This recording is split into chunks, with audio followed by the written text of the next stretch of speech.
Thank you very much kwa sababu ya asubuhi ya leo. Mungu ni mwema, ametuhifadhi katikati ya janga kubwa ambalo limetingiza dunia nzima, ambalo limetingiza wakubwa na wadogo, nchi ambazo ni tajika, nchi ambazo ni dogo, nchi maskini, nchi tajiri. Na nashukuru Mungu ya kwamba sisi wote ametuhifadhi. Nataka kuamini ya kwamba popote ulipo Mungu amekuwa pamoja nawe, amekuficha usipatikane na adui, na nataka kuamini pia ataendelea kukuficha kama majira haya ili ukabaki ukiwa salama hata tutakaporejelea ibada zetu, tukawe pamoja. Na nataka kuamini ya kwamba hakuna atakayeshindwa katika safari hii na tutapatana mara tena. Lakini kwa sasa nashukuru ya kwamba uko pale na bado kuna njia ambayo naweza kukufikishia neno la Mungu na neno la kutiana nguvu mimi na wewe, kwa sababu ni lazima neno la Mungu likaendelee hata majira haya. Nataka nikusomee neno la Mungu kutoka kitabu cha Danieli. Nataka kusoma mlango wake wa 4. Nianzie hapo mstari wa 4. Niende chini pale kidogo. Utaona mahali penye tutafikisha. I, Nebuchadnezzar, was at rest in my house and flourishing in my palace. I saw a dream which made me afraid, and the thoughts upon my bed and visions of my hand troubled me. Therefore made I a decree to bring in all wise men of Babylon before me, that they might make known unto me the interpretation of the dream. Then came in the magicians, the astrologers, the Chaldeans, and the soothsayers, and I told the dream before them, but they did not make known unto me the interpretation thereof. But at the last Daniel came in before me, whose name was Belteshazzar, according to the name of my God, and in whom is the spirit of the holy gods. And before him I told the dream, saying, O Belteshazzar, master of the magicians, because I know that the spirit of the holy gods is in thee, and no secret troubleth thee, tell me the vision of my dream that I have seen, and the interpretation thereof. Thus were the visions of mine heard in my bed. I saw, and behold, a tree in the midst of the earth, and the height thereof was great. The tree grew and was strong, and the height thereof reached unto heaven, and the side thereof to the end of the earth. The leaves thereof were fair, and the fruit thereof much, and in it was meat for all. The beasts of the field had shadow under it, and fowls of the heavens dwelt in the boughs thereof, and all flesh was fed of it. I saw in the vision of my head upon my bed, and behold, a watcher and a holy one came down from heaven. He cried aloud and said thus, hew down the tree and cut off the branches and shake off his leaves and scatter his fruits. Let the beast get away from under it, and the fall from his branches. Nevertheless, leave the stump of his root in the earth, even with a bud of iron and brass, in the tender grass of the field, and let it be wet with the dew of heaven, and let his portion be with the beast in the grass of the earth. Let his heart be changed from man's, and let a beast heart be given unto him, and let 7 times pass over him. This matter is by the decree of the watchers, and the demand by the word of the Holy One, to the intent that the living may know that the Most High ruleth in the kingdom of men, and giveth it to whomsoever he will, and setteth up over it the busiest of men. Bwana na asifiwe sana. Nimesoma kipengele hicho na nataka kuzungumzia neno ambalo labda kichwa chake tutasema usijitambue na usipatwe na kujilinga na kujiona wafaa wakati mambo yako mazuri. Yani, do not be proud, do not take honor when things are happening and when things are good. Huyu ambaye tumesoma kipengele hiki anayehusika ni mfalme wa nchi ama falme iliyoitwa Babiloni. Na Babiloni ni moja ya falme ambazo zilistawi sana na zilikuwa tajika sana. Nebukadneza akawa yeye ajifunia ya kwamba yeye ndiye mastermind wa kutengeneza Babiloni. He's the mastermind of the kingdom of Babylon, a kingdom that was so big and so expansive. Ilijulikana pembe zote za dunia. Alishambulia, akapiga na akashinda mataifa yote. Alivamia Israeli na Yuda, akawashinda, kabomoa hekalu yao, kisha kabeba vijana akawapeleka Babiloni. Huyu ni mfalme ambaye alikuwa ni tajika, ana uwezo wa ajabu. Na maandiko inatuambia ya kwamba wakati alikuwa amestawi sana, wakati alikuwa amefanya mambo makubwa sana, wakati alikuwa amepumzika na amepata ufanisi, sasa ikawa nayo ndoto imemjia. Mungu wa mbingu alikuwa anazungumza. Mungu wa mbingu alikuwa anamwambia mambo fulani. And kwa sababu ambayo neno hili limeandikika ni hivi kwamba tukajifundishe nalo sisi wanadamu tunaoishi. Kwa sababu katika shughuli zetu za kila siku kuna nyakati tunapata ufanisi. Kuna nyakati mambo yanakuwa sawa sawa. Pesa ziko, magari labda hata yako. Watoto wameenda vizuri, biashara inastawi. Tumejenga mambo makubwa na kila mtu kijijini anatutambua na anajua fulani wa fulani amebarikiwa, ameenda mbele sana. Labda hata ni wachungaji, umefanya huduma ikastawi, washirika ni wengi, kanisa ni kubwa. Labda ni askofu, makanisa ameweza kuwafungua makanisa mengi, na sasa yeye anaongoza watu wengi sana. Na kuna uwezekano, na nafikiri hii ndio sababu neno hili limeandikika, badala ya kumuona Mungu katika ufanisi ambao wameupata, badala ya kuona the involvement of God and the success that God has given to this person, akaweza kujiona yeye mwenyewe na jinsi ambavyo amefanya mambo. Huyu Nebukadneza akiongea katika mawazo yake alikuwa anasema, this is Babylon the great that I have personally created. You know, the word was personally created. And I think hii ndio ilileta shida, kwa sababu Mungu wa mbingu hapendi mtu yeyote akachukua utukufu.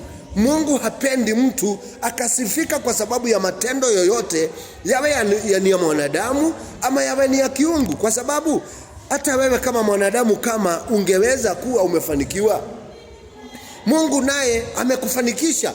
Kwa sababu ni nani amekupa uhai? Ni nani amekupa hewa ambayo unapumua? Ni nani amekupa afya nzuri ambayo unaendelea kufurahia? Ni nani amekupa hizo ideas? Ni nani amekupa mawazo mazuri ambayo umetumia na yakapata ufanisi mkubwa, labda ukajenga utajiri mkubwa? Ndio unaweza kusema ni my own personal efforts. Wakati mmoja zamani sana nilipatana na rafiki wangu mmoja kule nakoishi. Akawa amenunua gari ya matatu, gari mpya. Na sasa ikawa katika ile hali ya maandishi, watu wa magari wana tabia za kuandika. Akawa ameandika na ni bidii yangu. Nikamtazama nikamuuliza, ndugu yangu, umesema ni bidii yako imekusababisha ukapata hili gari ama unataka kumaanisha nini? Akasema, it is my effort. Watu wengi hawana magari na mimi niko na gari. Sikuletewa, nimenunua, nimesave nikanunua. Nikamuuliza, na je, Mungu anahusika vipi katika hili gari ambalo sasa unaliingia ya kwamba ni lako? Huyu jamaa hakuelewa. Saizi kwa sababu huyu kijana ni marehemu, bado ninakumbuka ya kwamba alifanya makosa makubwa kuandika katika gari lake bidii yangu. It is not our efforts. It is never because we have the ability. It is never because we have the ideas that are needed. We don't make money simply because of the ideas we have. Sisemi ideas ni mbaya. Sisemi efforts za mwanadamu ni baya, lakini maandiko inaonyesha vizuri ya kwamba ufanisi wetu unaweza tokana tu na jinsi Mungu ametubariki na kutufungulia milango na kutupa nafasi. Na kwa hivyo hata tukistawi na tukienda mbele, tukifanya kazi yoyote ile na ikawa kazi ile imebarikiwa na imepata kustawi vizuri, it is always very, very important to every time remember it is God that makes it happen. It is God that gives us the opportunity. It is God that enables us to be able to do it that we do. This is one reason why many people today have problems with success. I mean, umefanya tu kidogo sana, lakini hata kabla uende mbele unaanza kuringa na kusema nina bidii, nina hiki, naishi hivi.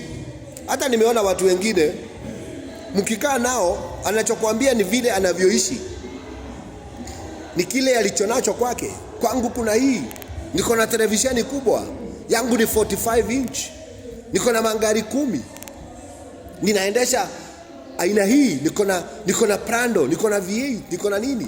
Anakuambia. Hata nimewahi kukutana na mtu ambaye anapiganga picha vitu zake na anaweka kwa simu, anakaa akionyesha watu, anaonyesha watu. Anawaambia niko na hii. Hata akaenda an extreme, akapiga picha ya bedroom kwake, anaonyesha watu size ya kitanda chake. Sasa mimi najiuliza, ni kwa nini unajiona wewe badala ya kumuona Mungu? Wapendwa, siku ya leo nataka kukuambia nikitumia kisa hiki cha huyu Nebukadnezar. Nebukadnezar alisimama akasema, Babylon the great, the Babylon that I have personally created. It is not us who create. It is not the bishop who creates that big church. Credit do not belong to that bishop. Credit does not belong to that pastor. Credit does not belong to that shop owner. Credit does not belong to that big company director or proprietor. It is God. Especially squeezy za COVID. One of the very funny things that have come up, it's like COVID is attacking mostly the mighty, the wealthy. I don't know why that's happening, but statistics zinaonyesha watu ambao sana wanapatwa na hii COVID. Sisemi wengine hawapatwi, ama labda ni publicity inafanya tuone kama kwamba hivyo ndivyo hali ndivyo. But what I'm saying is, the great company, the great nation that you are president to, credit does not belong to you. Credit belongs to God. You're not the leader, you're not the chairman because you're the brightest of all. You are not the chairman because you have better minds than the others. You are not the president because you're the brightest. No. You are not the member of parliament because you think better than others. It's only that God has given you an opportunity to serve in that capacity. And you're supposed to be thanking God every time, every hour. Wewe kama ni mchungaji kwa mfano, ukahubiri mahubiri mazuri sana, credit does not belong to you. It belongs to God. Huwezi kwenda ukisema siku hizi nahubiri sana, siku hizi nahubiri. Nimewahi kusikia mtu akisema siku hizi nahubiri moto. That's not it. It's not you. It's God. You're just a vessel. And therefore, brethren, let me tell you, ukitaka kufaulu maishani, angalia maisha na mwelekeo wa kwamba Mungu ametenda mambo mazuri. Mungu ameniwezesha. Mungu amenifikisha hapa. Mungu amenipa kazi. Sio interview ulipita, hapana. Hawa ambao walianguka hiyo interview ambayo ulihudhuria, wengine wako na qualifications better than your qualifications. It's only that you had favor, and so you were able to convince the panel that was interviewing you. Yes, hiyo biashara umeanza, wengine wameanza kama hiyo ikafilisika. Kwa hivyo yako haijakosa kufilisika kwa sababu ya mbinu, kwa sababu ya staili, kwa sababu ya ujuzi. Hapana, Ni kibali tu Mungu amekupa. Wapendwa, tunaishi kwa sababu ya kibali ambacho tunaweza kupewa na Mungu wa mbinguni. Na kwa hivyo ningependa kumalizia kwa kusema hivi. Nebukadneza akamchukiza Mungu. Kwa sababu gani? Kwa sababu ya kile kiburi.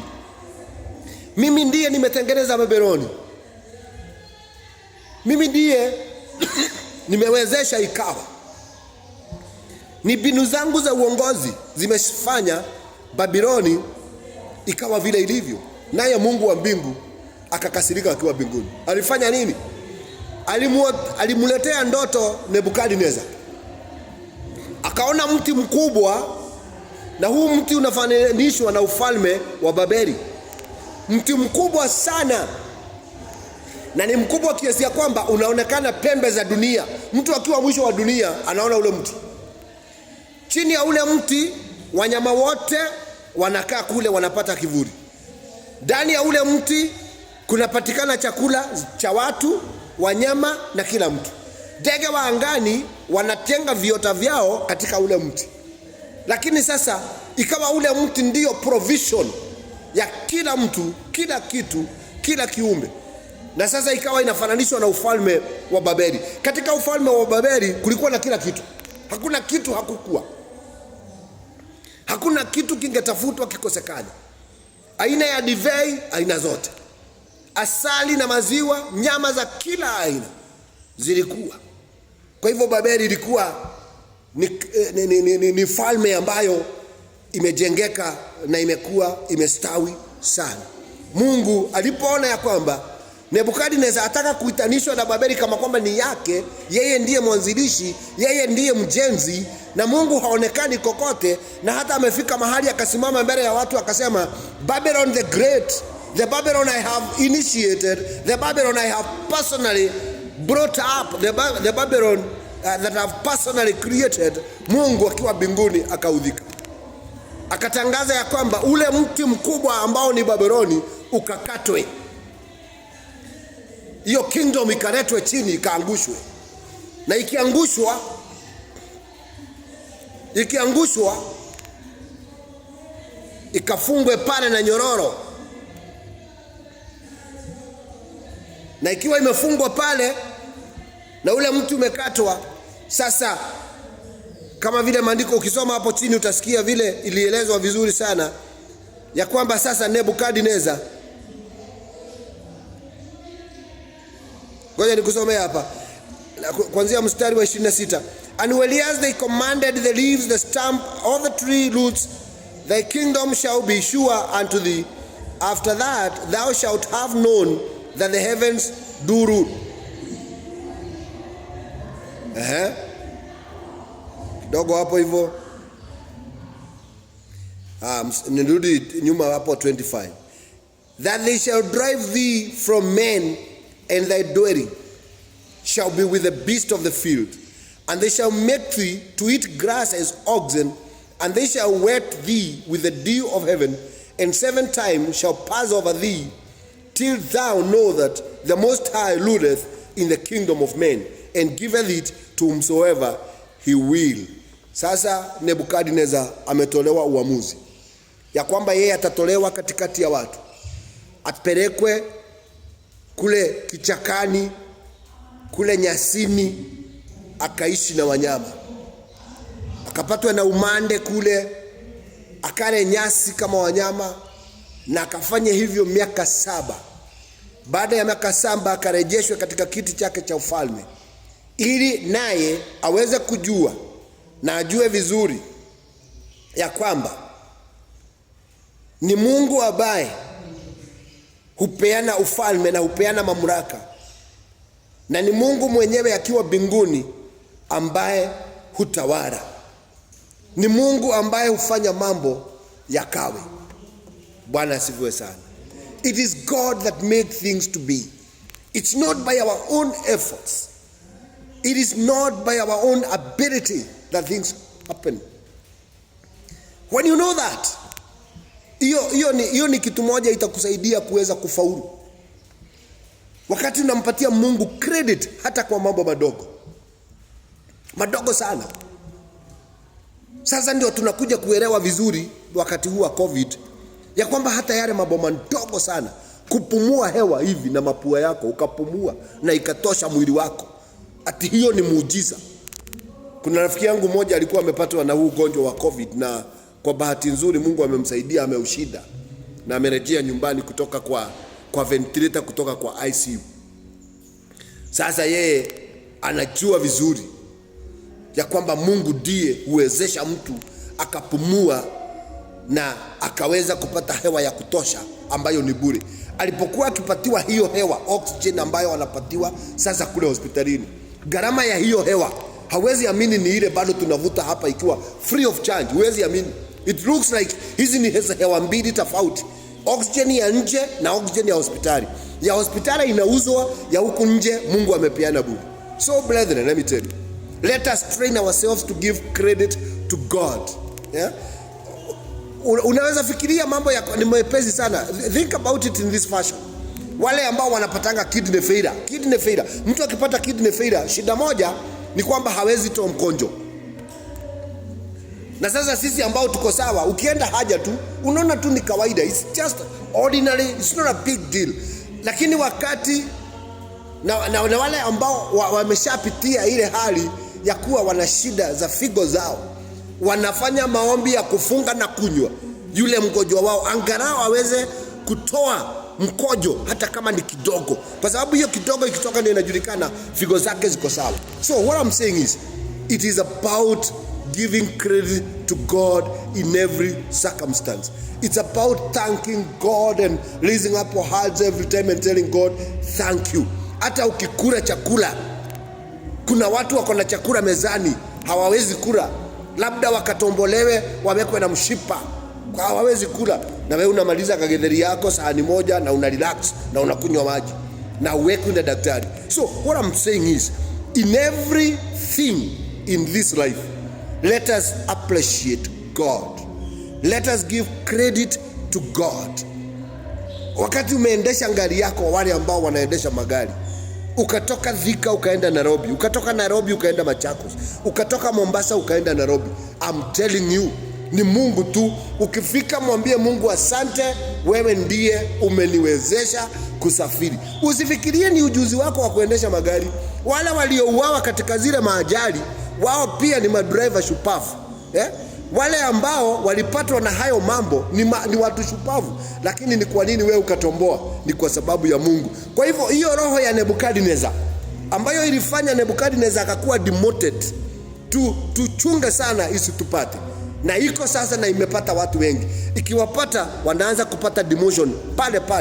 I think even hii dunia vile iko sasa, ndio COVID ikatuletea shida kiasi hiki. Labda tumesahau kutambua Mungu. Tukakuwa ile mti yetu sasa, ufalme wetu ni kama kwamba umekatwa. Imetingiza wakubwa na wadogo saizi tunapozungumza. Imetingiza Amerika, imetingiza Uingereza, imetingiza Ufaransa, imetingiza nchi zote za dunia zinazotajika. Na kila mtu sasa amewekwa katika hali ya on the receiving side, na watu sasa wanarejelea kwa Mungu. Wote sasa hapa, hata wale walikuwa mjuani na Mungu wanaweza kusema, na kweli tunahitaji Mungu akatuondelee hii balaa ili tuweze kuendelea mbele katika maisha yetu. Na kwa hivyo wapendwa, nataka kufunga mambo hayo kwa kusema, in everything let us appreciate God. In everything let us give credit to God. Let us say it is God that has done it for us. It is God that has made it possible. And that way, God is going to be gracious and is going to help us, and all glory will go back to Him, and is going to continue helping us and building us and establishing us, and not reducing us and not bringing us down, to the glory and honor of His name. I want to thank you for being there, and I want to encourage you that God is going to be there for you, and God is going to support you. It's always good to come to church, even these days, because we've been given a leeway by the government that 15 of us can come. Continue coming. Wale wako nyumbani, usikatalie nyumbani. Leo nikipita mahali fulani pale Ruiru, nikikuja church, nimegundua ya kwamba watu wanaenda, kuna uwanja mkubwa pale, watu wanamwabudu Mungu katika ule uwanja.